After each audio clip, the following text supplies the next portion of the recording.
My name is Paula Salvio. I don't think this works. And I'm a resident of Durham.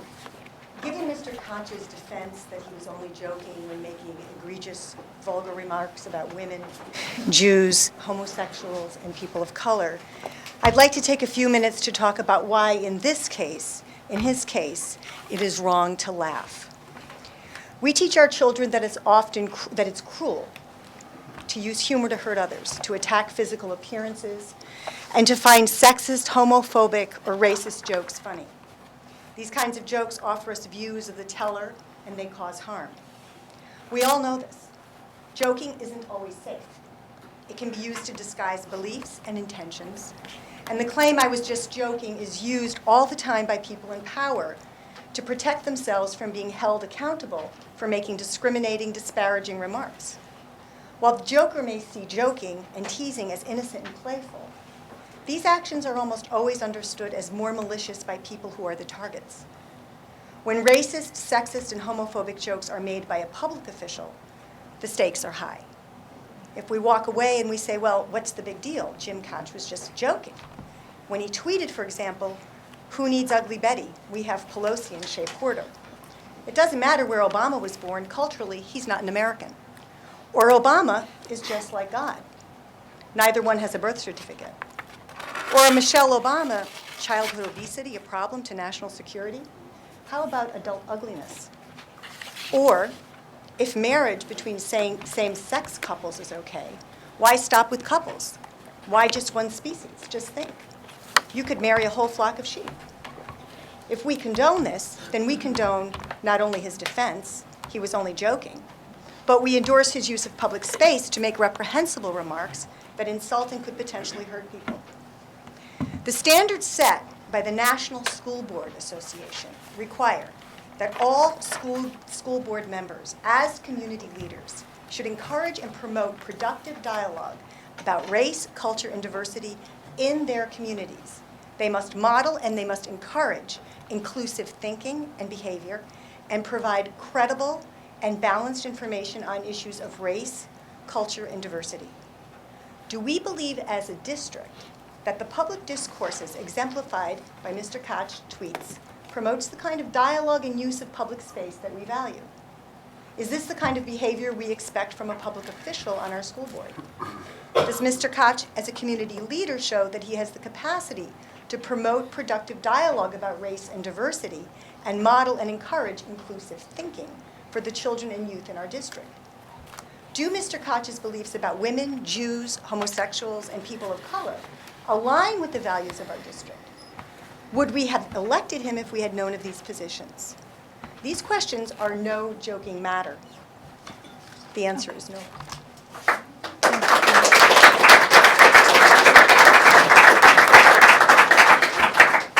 Hi, I'm David Taylor. I'm from Durham. I just came from my job at Rite Aid, where I work as an associate. And assuming I had made those jokes on Twitter, where only my followers could see, or Facebook, where only my friends can see, I would have been fired due to Rite Aid policy. So I'd just like to say I hope we hold our school board officials to the same standard Rite Aid holds their associates. Thank you.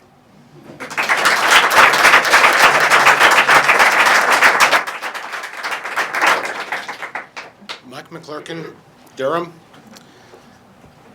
I noticed that Ruth Sample said in her article in Foster's that she deemed this behavior of Jim Koch offensive. But I want to tell you what I deem offensive.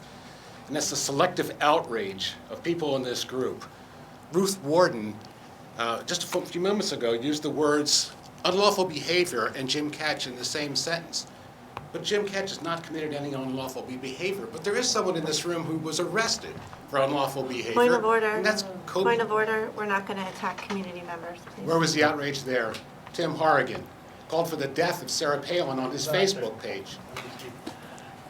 Ran for re-election and won. Come on, folks. This is a political vendetta, and you know it.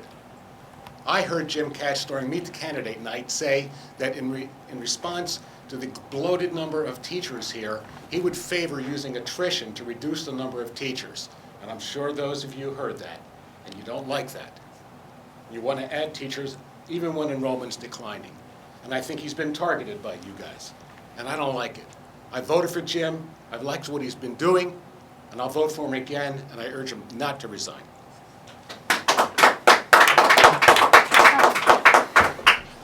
Everyone, I'd like to remind you to just stay cool, okay, and be courteous to everyone. Try to stop clapping. I think that's taking up a lot of time. We have a lot of people who want to speak, so if we want everyone to speak, let's keep it. You don't have to use your whole 3 minutes either. Thank you. Thank you. And, my name is David Taylor. I'm also from Durham. I'm here. The previous speaker said that Jim Ketch hasn't violated the law. Actually, I filed a formal complaint because I believe Jim Ketch has violated the law. I filed a complaint on June 16th based on a conversation that he and I had in the parking lot where I believe he violated the confidentiality of non-public. On the June 23rd, I then asked for a formal agenda based on policy BEDB to be put on this meeting. I received no response. On June 11th, I again asked for a formal agenda to be placed on this, and at that time I also had learned of the tweets, in which I learned on the 18th of January he said, SCU 5 NH needs new superintendent, new high school principal, and new food service manager. It wasn't until the next day, on the 19th, that Laura Rogers' resignation was made public. And it wasn't until February 9th, almost a month later, that the food service director's resignation was made public. That is clear violation of non-public information that he was privy to. I still have heard no response to any of these in terms of getting this on the agenda, which is the only place, according to law, where you can discuss these kinds of complaints against a sitting board member. I again ask you, please place on your agenda for this meeting or next meeting, Jim Ketch's, my complaint against Jim Ketch violating the right to know laws. And I would also like to point out that so far, because you have Henry Brackett on the phone, you're governed by 91A2 Roman numeral 3E, which says that all votes must be taken by roll call. So all the votes you've had up to this point are null and void. Thank you.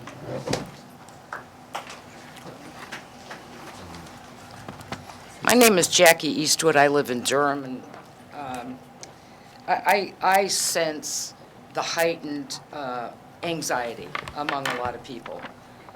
And I voted for Jim, and I think he's doing a good job, and I'd like him not to resign. And to put all this in perspective, I would like to read, for the record, an article from today's Los Angeles Times. The headline, "Man calls for Obama assassination. Is free speech not a crime?"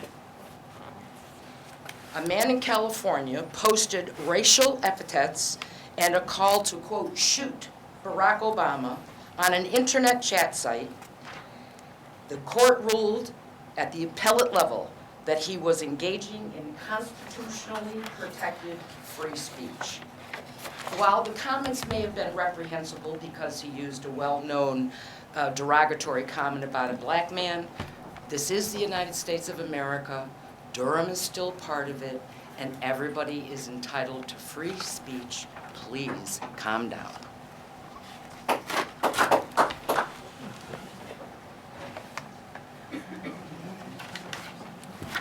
My name is Julie Kraznowski. I'm from Lee.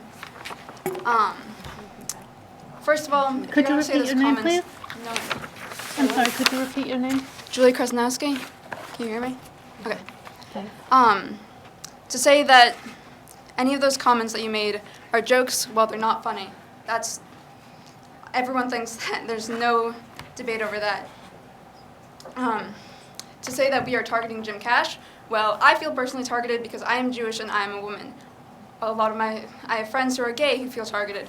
I have all my women friends feel targeted. There's no way that you can, all right, there's no way we can expect, I can't expect you to work with our teachers who are gay and lesbian and women. And how can we expect him to work with our teachers of all different sexualities and genders, to work with these teachers to make a not hostile work environment when you've targeted so many of these people? So I'm just saying, I know there's another election in March. I'm saying March isn't good enough. The community is calling for you to resign now.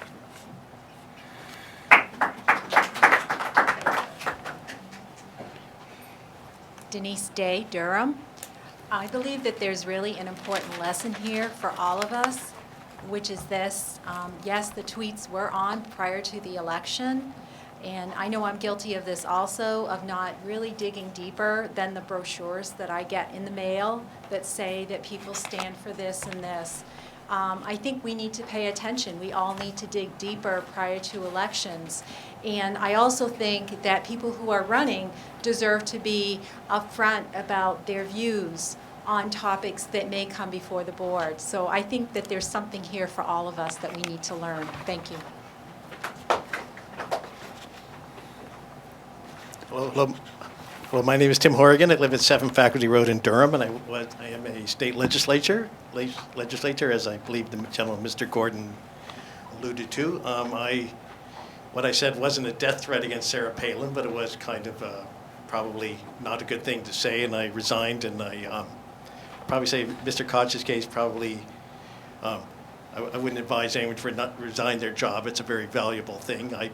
I confess I voted for Jim because I supported the changes he proposed in the school district, and although that's certainly been a lot of cost and there's been a lot of cost and a lot of pain involved, it's probably would be a good thing in the long run. But I'm certainly I was upset, but certainly was also upset because one of the reasons he seemed like the best candidate, his background as an educator, and he did I guess a number of things which you think an educator would know better than to do. I guess specifically what especially stands out is equating the unions with the Nazis on the grounds that Nazi means National Socialist. If you know anything about the history of the union movement or socialism and the Nazis, you know that's a absurd comparison. The Diamond Library at UNH has an excellent collection of books in English about the history of socialism and the Nazis, if you want to read up on it. Also, the whole birther thing about Obama. State of Hawaii has stated unequivocally that Obama was indeed born in Hawaii.